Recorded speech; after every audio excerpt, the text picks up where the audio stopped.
makan makanan, ada masakannya mulut tidak masuk, itu namanya apa? Tapi yang namanya sholat, kalau katakan ya ayyuhalladzina amanu iqamus shalah, hai orang-orang yang beriman, aku perintahkan melalui daripada baginda Rasulullah SAW untuk mendirikan salat itu.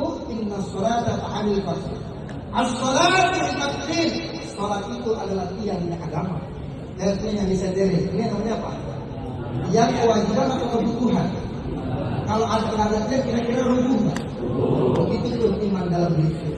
Kenapa generasi saat ini, maaf, generasi saat ini seperti seusia kalian, yang ada di pikirannya cuma dua. Yang ada di pikirannya cuma dua. Yang pertama, pengen bergaya walaupun nggak punya duit. Kalau kata pantun Betawi, kue cincin nggak nasi, miskin nggak tahu, baju basah pakai sepatu udah susah. Gayanya kayak orang komplek, gayanya kayak orang elit.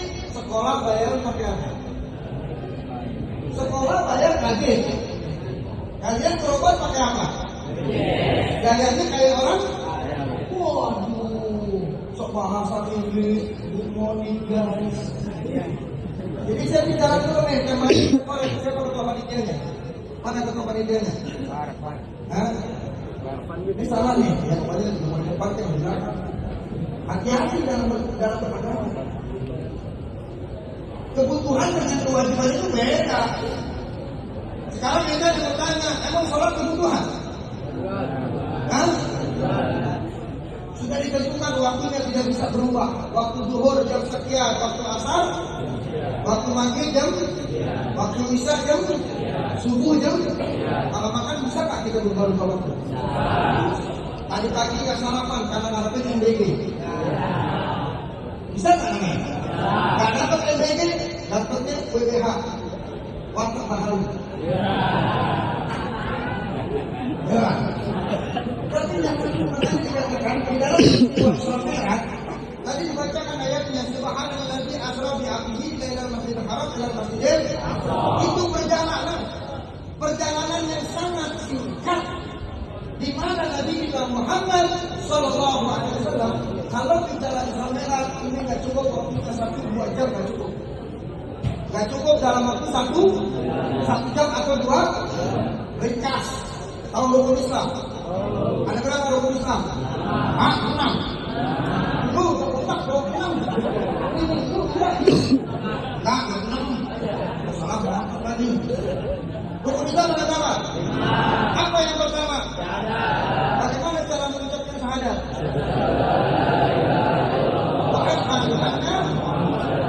Oke, saya mau tanya, apa arti makna dari syahadat?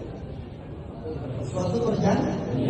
Sekarang saya mau nanya, kalian laki-laki berkenalan sama perempuan, janji bahwa kamu cintai lalu kalian selingkuh. Kira-kira itu perempuan marah kan? Begitupun kita janji sama Allah, asyhadu an la ilaha illallah wa asyhadu anna Muhammadar Rasulullah. Aku berjanji, aku bersumpah tiada Tuhan selain Allah. Kita janji sama siapa ya? Apa janji kita? Bahwa kita akan menuruti perintah Allah dan menjauhkan segala larangan. Dengan cara apa? Yang kedua, apa dalam hukum Islamnya? Apa? Mendirikan. Kalau orang munafik, tantang ciri 3 orang munafik. Kalau dia berjanji apa? Kalau dia berjanji kita berdusta. Katanya orang. Nah kita, mudah-mudahan kita dijauhkan dari orang munafik. Jadi kalau kita sudah berjanji, sayang, aku akan cinta sama kamu, ayam beb. Pacar modalnya butuh kamu perempuan. Janji kita, ayam, I love you. Aku akan menjagamu siang dan malam. Itu pacar bersuci. Terus pacarnya si cewek percaya nggak? Tiba-tiba ada cewek yang atau kalian lah diselingkuhin, gimana rasanya? Sakit karena apa? Virus.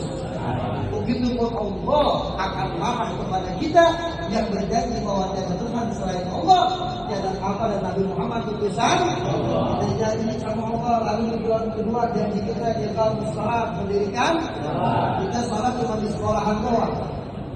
Salat ini semua di sekolah karena pengen dilihat sama guru. Di rumah bagaimana subuhnya? Bagaimana asalnya? Oh iya, ini yang biasanya yang nggak sholat juga. Kan? Berarti kita masuk kategori orang munafik bukan? Jawab dong. Bagaimana hidup bisa sukses kalau dalam diri kita menyimpan rasa kemunafikan, rasa kedustaan? Kan ada peribahasa, jangan ada dusta di antara kita. Kita orang yang paling dusta sama Allah. Ngakunya agama kita kan? Puasa, sholat, tarawih, zakat, tapi lebaran gayanya, waduh hedon. Jadi kalau bicara Islam merah, saya nggak bicara tentang sholatnya dulu, bicara rukunnya dulu, karena rukun dalam sholat ada rukun karena saya bicara dengan orang kita dilahirkan dalam keadaan Islam, dibesarkan dalam keadaan Islam, dan tahu tentang pengetahuan Islam. Dan di sini kita diajarkan apa sih makna daripada Isra Mi'raj. Isra Mi'raj bukan hanya sekedar asra, perjalanan dari malam hari. Itu Nabi Muhammad kepada Allah mendapat pemberitahuan sholat. Bukan hanya sekedar itu, tapi harus tahu makna. Kalian ini sekolah tujuannya buat apa? Buat pintar apa buat baik? Karena banyak orang pintar buat itu, tapi orang baik